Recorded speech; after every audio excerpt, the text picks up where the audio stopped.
Ready? There we go. Ta-da! All right, so I'm going to start out by just reading it. The Public Archaeology Corps founder, Quince Alley Excavation property owner, family, friends, well-wishers, caregivers, medical teams, and PAC members are hereby recognized for every deed, large and small, in support of the priceless gift given by one PAC member to another this 4th day of August, 2025.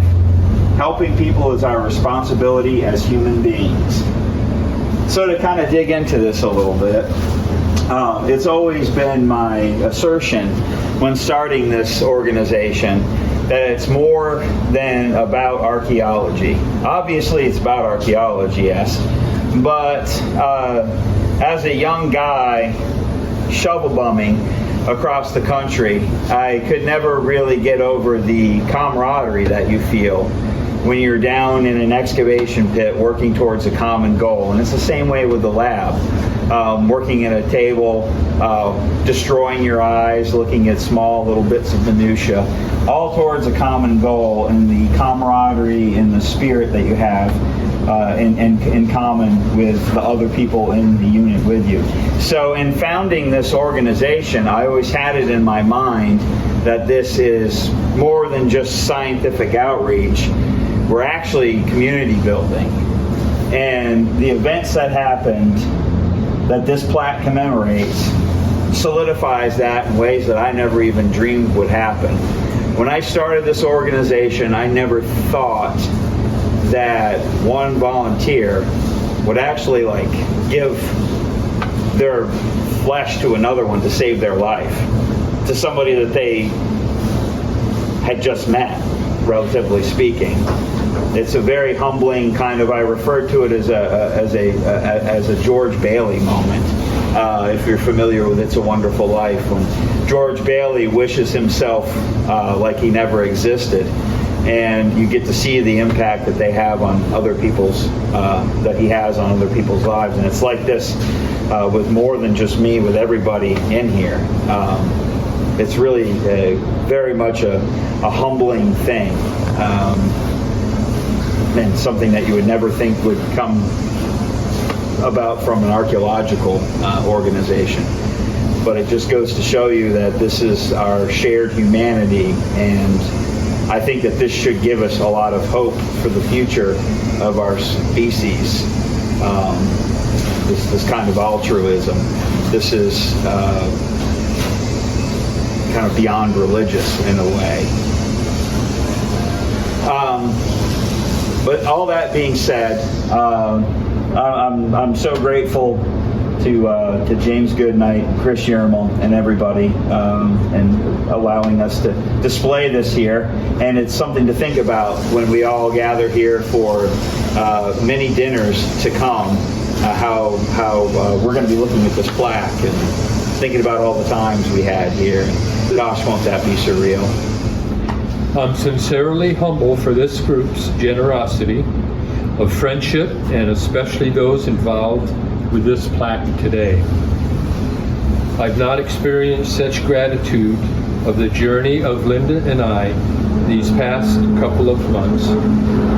If it wasn't for her sacred gift of life, I might have not have known the purest form of love feels like today. Thank you. But I am so touched by this honor that I almost might not even be able to talk, but I just wanted to thank all of you guys for everything you did, all the support that you gave to me and to Braxton meant the world to me. But mostly I want to thank this guy, John Schleier, because you gave us this. You gave us all the laughter that we've had, all the debates about what something is or was or what it meant to be, all of the friendships, you gave that to us, and I will be forever grateful to you. So thank you. I couldn't speak off the cuff like you guys have, because I wouldn't make it through it, and I might not make it through it with having written it down this morning. But started out by looking what the definition of archaeology is, and It's the study of human history and prehistory through the excavation of sites and the analysis of artifacts and other physical remains. It's what we've done at this site for the past 5 years, and during that time we've found many wonderful artifacts that have revealed that we today have much in common with the people who lived and worked at this place 275 years ago. Bottles and cups for drinking, plates for eating the meat prepared in the kitchen, and a toothbrush for cleaning our teeth after the meal. Oftentimes visitors to the excavation and lab will ask, what is your favorite thing that has been found? Some answers always include the bar shot, or Kelowna-ware, or Native American pottery, or a golden thimble. Rarely, though, will anyone answer window glass, but that's my favorite. Through that tiny window glass, I see all the history of this site and all the history of humanity.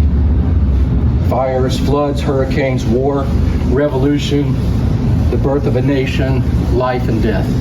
Which brings us to the present and purpose of why we're here now.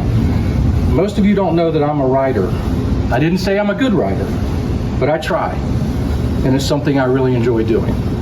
To say that one of my favorite writers wrote this, as the present now will later be past, for the times they are a-changing. The Public Archaeology Corps has added to the history of this site on which we're standing. Presently, now, we're making history that eclipses anything that anyone has ever done at this site. That history I'm speaking of now was described many years ago by the greatest author there ever was, or that ever will be. He said, "Love thy neighbor as thyself." I call your attention to the words on the plaque that John read. Helping people is our responsibility as human beings. This is simply a paraphrase of the great commandment, love thy neighbor as thyself. Today, I stand in awe as we honor Linda Mulkey for her fulfillment of that great commandment. As the present now will later be past, Linda and her selfless act of love is now forever attached to this place, to this time, and for eternity. Well said.